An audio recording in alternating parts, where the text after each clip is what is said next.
What's up, people of the internet? Welcome back to another one. If you're new here, welcome to the channel. Now, as you already know from this title of this video, I'll be continuing these types of content and hope to continue to share these simple life lessons I've learned during my young adult life so far. If you haven't watched the previous video, I'll have somewhere in the link right here for episode 1 if you're interested in watching that first. Alright, so I already got my coffee today. Now, if it's your first time listening in, my name is Royce, and for today's topic, well, it's definitely a unique one for many, but for me, they've been the words that I've been telling myself since probably like day one during my college days that really helped me become the man who I am today. Now, if you haven't read the title of this video, that's being comfortable in the uncomfortable places. Now, you may be like, nah bro, I'm good, why would I ever want to do that? Well, hear me out first, because I think you won't regret it. So let's get started with another afterthought. So you ever hear that saying, you gotta start somewhere? Well, I was a very shy and reserved kid. Like, I didn't know how to talk to people. I didn't really know how to stand up for myself, let alone even give myself a certain presence in the room. So I want to share this one pathetic story I remember super clearly when I was 8 years old. Get this, I was 8 years old. I was at a mall in my hometown at the food court with my family, and embarrassing to say, I was so shy that I couldn't order a meal. I don't know what it was, but it was just so terrifying. For the longest time, my mom, my dad, my sister had to order my meals for me, and they would ask me, what do you want? I'll be like, I want that one. Well, you know, at one point, I think my sister got so fed up with it, and she was like, yo, you're not getting any food unless you're gonna order yourself. Now, if you could put yourself in my 8-year-old shoes, hearing those words were probably the most terrifying words you could ever hear as an 8-year-old kid. It made my heart drop so far to the ground, and it was just so terrifying, and for lack of better words, it was just really uncomfortable and scary. So you may be asking yourself, Royce, why is this life lesson so important? Why are you trying to encourage us to do the most uncomfortable thing that we have in our lives that we're trying to avoid? Well, in the end of the story, I was able to muster up the courage to actually go to that cashier and order my meal. And that was the most uncomfortable thing at that time in my life. Not only did that help me, fill my stomach at that time as an 8-year-old kid, but it basically helped me to muster up the courage to be able to order a meal and fill my stomach then onwards. Ultimately, and to be honest, I just needed to grow up as a kid. And it's like that saying, give a man a fish, you'll feed him for a day, but if you teach a man a fish, you'll feed him for a lifetime. So I'm going to be breaking down this life lesson in 3 simple steps to show you guys how I apply this life lesson in different parts of my life, as well as just why I even do this in general. Now, step 1 is identifying the problem. In my previous example, well, the problem was I was really shy as a kid. That in itself caused me a lot of problems, as well as just it put a lot of burden on my parents, my sister, and sometimes others. Now, even though this is step 1, I think identifying the problem is probably the hardest step in this journey. I only say that because you really need to take a moment and become introspective and really shine a light on yourself and shine that specific light on areas that you really don't want to shine a light on. So I only say this because as human beings, we don't really like hearing bad things about ourselves. At least I don't. It's not easy figuring out the bad habits that you do, as well as just figuring out the things that you naturally do and avoid. But there's light at the end of the road. I think the easiest way to identify any problem is to ask your family member or a close friend, or in general, a person that can just speak truth to you, and ask them what is something that you could work on to better yourself in some shape or form. So now that you identify the problem, that gives us to step 2, and that's putting yourself in those uncomfortable places. So in that example, my sister actually forcefully put me in that uncomfortable place, or that uncomfortable situation where I had to order my food on my own. I couldn't really rely on my mom or my sister or my dad. It felt like I was on my own. Now, obviously I'm exaggerating. I love my family, I love my sister, but what I'm trying to get at is that my sister was able to push me and give me that necessary push to get me onto that path in order for me to actually grow as a person. Putting yourself in those situations, especially the uncomfortable ones, I know how it feels. It's not the most fun, and for lack of better words, it just sucks a lot. Naturally, as human beings, we don't really run towards the fire, we run away from them. But if you're able to and willing to put yourself in those situations enough, you'll start to realize with each iteration, you're getting used to the problem. And in due time, you'll start to notice and realize that the very place that you felt the most uncomfortable is the very place you felt the most comfortable. And that brings me to step 3, and that's to remember. As human beings, we're really forgetful. I don't know about you, but I need to write things down in order to remember them, whether it be your haircut, whether it be your grocery list, whether it be meeting up with someone. I need to write it down, or it'll just slip through the cracks. remembering is very important. Remembering who you were as well as after putting yourself into those uncomfortable situations. Not only is it very humbling, but low-key or high-key, it's very satisfying. It's a sign that you're growing, it's a sign that you're learning, and ultimately it's a sign that you continue to apply this life lesson to really, become a better person. So ladies and gentlemen, I want to leave off this video with one more example to really testify the growth that you can achieve by applying this life lesson in your life. And this example really means a lot to me because it really trajected me to become the man who I am today. So to start off the story, the most uncomfortable place that I got most comfortable with was my view about alcohol. I was one of those kids who didn't drink all of his life until the age of 21. To those wondering, yes, that includes high school and the majority of my college life. The reason?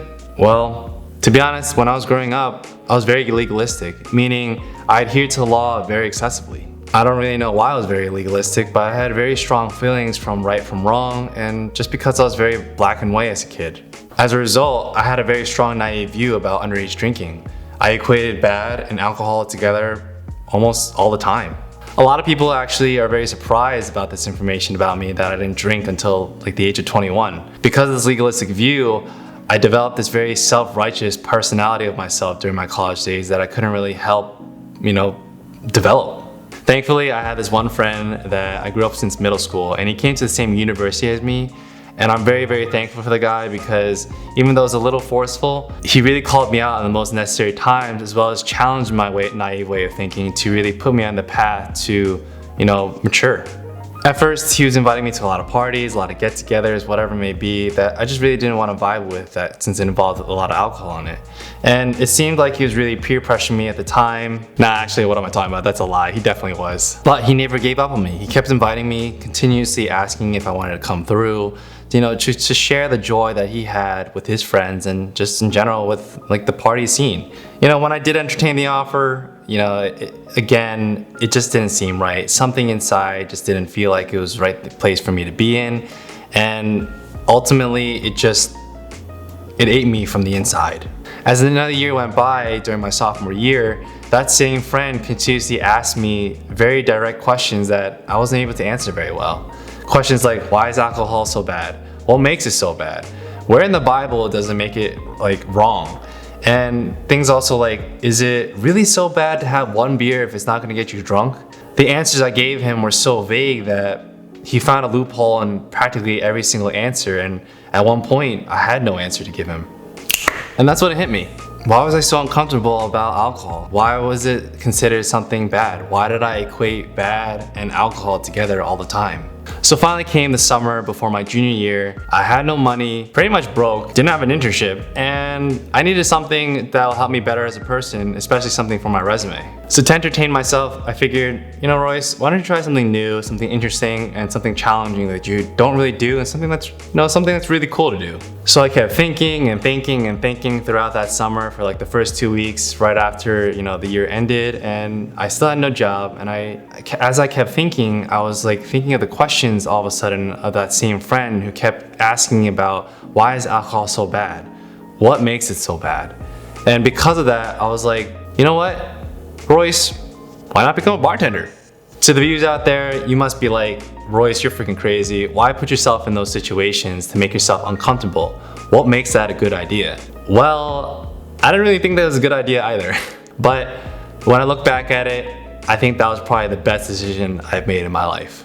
Now, when I say this fun fact about myself being a bartender in my college days, people are like, bro, that's awesome. When were you a bartender? Why were you a bartender? What made you want to do that? Well, it was a dope thing to have, and it was a really great experience in the end. But in the beginning, like I said before, it was the most uncomfortable thing I've ever done in my life. So after looking online for several hours, I finally found a school that was close enough for me to drive to, and I was able to sign up for a 10-day program that allowed me to, get the certification, but also just get the skills and experience to become a bartender. I finally was able to muster up the courage to actually get myself to that bartending school, and lo and behold, I was able to actually get my certification to become a bartender. And soon afterwards, I was very blessed to get various jobs and gigs in various locations in New Jersey, whether it be at weddings, professional gatherings, private events, whatever it was, you name it, I was there. But from those bartending gigs, it wasn't like a walk in the park, even though I got the certification. There were so many multiple things I was very uncomfortable with and I was new to, whether it be a high stress environment like when a reception starts. That shit's crazy. When I had to deal with intoxicated people when they're actually pissed drunk. That stuff is annoying. You know, I have to be in the presence and deal with intoxicated people when I'm not very comfortable with it. And lastly, I didn't really learn how to really work on my own. That was very, very stressful and nerve-wracking because I had to serve those people right and do it by myself the whole time. That whole entire bartending experience was definitely worth my time, even though it was super exhausting, super stressful, and sometimes very annoying. In the end, it really helped me to grow into the person who I am today, especially the man who I am today. And I only can say that because from time to time when I take a moment and look back on that whole entire experience, I kind of question myself saying, Royce, wow, why were you so naive back then? Why were you so immature? What was wrong with you? During that summer, I went to gig to gig to gig, and honestly, it was very tiring, but I felt like in the end, after completing that summer of just going to bartending gigs over and over and over again, I felt like a new man. I felt something change inside, and the reason being, I love talking to strangers. I love the small talk. I love taking the risk. I love just, you know, taking those moments to actually look back and be like, wow, why were you like that before? It's so satisfying, and I'm very blessed to have the opportunity to actually grow in that area that I had before. So again, why do I think this is so important? Well, after experiencing that whole entire bartending thing, I was able to learn and acquire so many skills that I actually revisit similar situations and I know how to deal with those situations actually now. A similar situation that I dealt with during my college days, right after that bartending experience, that I acquired a lot of skills and a lot of like life lessons that I needed to learn, was class. Now at the end of class, you know, when a teacher kind of wraps up the lesson, they're like, students, any questions? And then there's this silence of like no questions, no one's talking, and you know that there's a handful of students who doesn't know what just happened in the lesson. Well, I was one of those students who actually, I guess, spoke for the silence and rose my hand and be like, teacher, yeah, no, I don't know what just happened. Can you repeat that? Even though we had to go through the whole entire lesson again, I don't know what it was, but whether it be a giant boost of confidence that I got from the whole experience, or whether it's just giant stupidity or something like that to make me look stupid, something changed, and that's when I knew that the whole entire experience was really worthwhile, and that I was able to really apply this life lesson in multiple areas of my life. So when I look back and I actually, apply step 3, which is to remember, I'm very thankful because when I look back and see my old self being uncomfortable in those places, I find myself now in those very similar uncomfortable places I'm very comfortable in. Being comfortable in the uncomfortable places became a habit for me. I actually, find it strange, a little weird, but I actually enjoy finding those uncomfortable places because I know what it was like before when I experienced it, when I had to try and learn how to order a meal, when I had to get some confidence, when I had to change the way I was thinking. I know that effort, that stress, that frustration is all worth it because in the end, those results, you become a changed person and there's so much growth in who you are. Now, this is the one in many things that I crazily do on myself. Obviously, your approach doesn't have to be so direct like how I did in the past. What I mean by the whole main takeaway is let's strive to work on ourselves every day. Let's better ourselves for the next day. Let's better ourselves for the people around us. And especially since we have this opportunity and the time, why not take a moment to be introspective, learn and identify the problem, try and put yourself in those situations that you find yourself do you have a problem with, and once you finally get into that problem and get out of that whole entire experience, remember it, and hopefully you can apply it for other situations later on. I speak this not only to you, but also to myself, to remind myself to not feel comfortable in those comfortable places. I don't really want to feel that I'm not growing anymore. I want to know and learn how to better love onto others, as well as just become a better person at the end of the day. All right, guys, thank you so much for tuning in. If you like this type of content, feel free to hit that like button. And if you're new here, feel free to hit that subscribe button as well. Thank you again so much. And until the next one, God bless.